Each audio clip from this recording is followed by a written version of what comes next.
ini Vita ini sudah terlalu jauh. Saya punya 2 anak laki-laki yang saya selalu jaga mentalnya. Mereka akan tumbuh besar melihat pemberitaan ini yang cukup masif.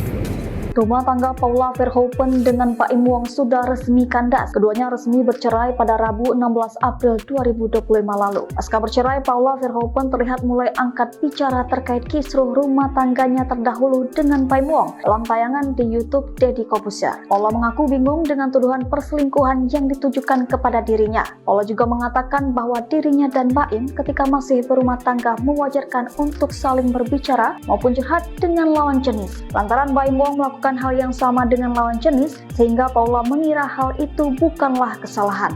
Ia menambahkan bahwa banyak orang di rumahnya yang mengetahui keberadaan dirinya dengan pria tersebut.